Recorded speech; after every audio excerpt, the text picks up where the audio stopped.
This video aims to reframe how you perceive ADHD. I'm going to explain its roots in your childhood and some alternative ways of working with it besides taking some daily Vyvanse. I would encourage you to, throughout this video, not view yourself as someone with ADHD, but just simply as someone who is looking to seek to understand their mind a little better.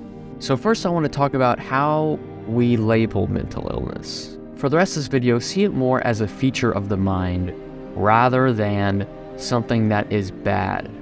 To our society, ADHD is perceived to be a negative thing because it inhibits one's ability to sit in the classroom for 8 hours or work for 8 hours. Because the society perceives this as a problem, it seeks to medicate the individuals who suffer from this illness. I'd implore you to see it more as a feature of your mind, not necessarily a good or a bad thing. It's just something you have to learn to work with. It just means your mind is a little quirky, it's a little different. There's nothing bad about it. Gabor Mate is a physician who claims that there's a heavy connection between your upbringing and developing ADHD. When we look at these conditions such as ADHD, oppositional defiant disorder, or whole range of conduct disorders and addiction, we're not talking about diseases, we're talking about a developmental problem. Maybe things just didn't develop the way they should have. He says that there is no particular set of genes that will absolutely say if you will develop ADHD or not. Though there are certain genes that may leave you predisposed to developing it, it is not entirely stemming from genetics. Gabor says that instead, ADHD is more of a coping mechanism that forms early in life. So let me ask you a question, if I may. Okay. If I were to stress you right now, create stress, emotional difficulty or tension for you right now, what would be your options of dealing with that, of dealing with me? What would be your options? I could either get upset or I could leave. Exactly. Yeah. You could fight back, flight or fight, yeah? Mm-hmm. But what if you didn't have those options?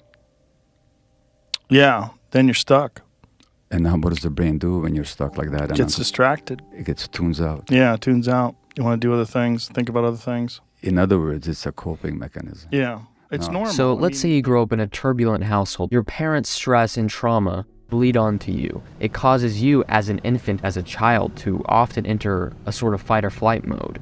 And that causes you to develop into a sort of sensitive person, self-aware, self-critical, and this naturally causes negative emotion. And it activates our stress responses. The most common stress responses are fight and flight. However, in our society, let's say you're stuck in a classroom. Those options aren't available to you. You can't fight or flight, you're just stuck there. From this, you can really understand how ADHD can form. When you're helpless in a situation, all that is available to you to minimize your suffering is disassociation. This habit forms while your brain is developing, and so you're imprinted with this habit your entire life. The extremity of the stress you experienced in your childhood is going to be correlated to the drastic measures you take to avoid that suffering later in life.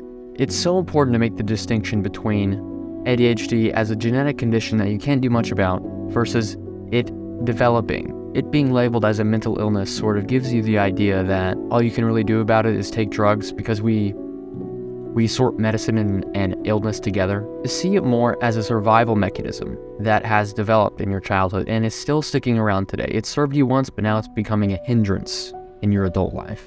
And so now it's time to unwind all this trauma and stress we had that is affecting us now. Seeing it as a mental condition makes you think all you can do is take Vyvanse, which is exactly what these pharmaceutical companies want you to believe, because now you have to take Vyvanse your whole life, and there's no holistic way of dealing with it. If we grew up with distraction being our trauma response, it's going to become very prevalent and habitual as we grow up. If you view ADHD as a genetic chemical issue, then you will try to remedy the problem that way. But this only band-aids the issue. You need to analyze what is stressing you. What is causing you to procrastinate and tune out? What are the underlying fears and beliefs that is causing the stress response to activate? When you're trying to do your homework and you get distracted and you find yourself on your phone, you shouldn't say, "Oh no, my ADHD took control again." You should understand that it is a stress response for relief. So ask yourself, what about the homework is stressing you? Do you think you're not good enough to complete it? Do you think it's a waste of time? Because the problem isn't the homework itself, it's all the emotions that you associate with the homework that is causing you to procrastinate and get distracted. The problem isn't my attention span is short, okay? My attention span is great when I'm locked into something, when I care about it, when I'm interested. When I'm reading a book, I can read a book for 2 hours straight, no issues. But as soon as I'm told to read a textbook for 2 hours, it's like, I cannot do it, I cannot stay focused. And the reason is because the textbook is generating stress, and that stress is inhibiting you and creating the stress response and is making you dissociate. This is how I know ADHD is not a genetic disease that makes it so you have a short attention span. It is simply a feature of your mind that has developed due to the stresses you experienced as a kid. So how do we deal with this?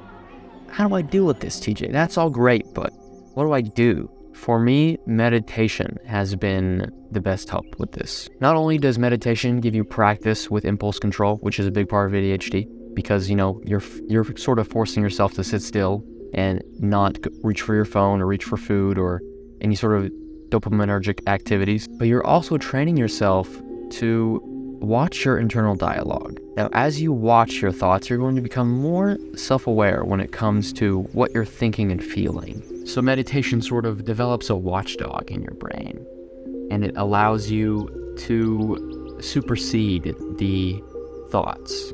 I would also recommend therapy or counseling or journaling, any sort of deep work. By deep work, I mean any work that works on your unconscious, your shadow, whatever you really want to call it.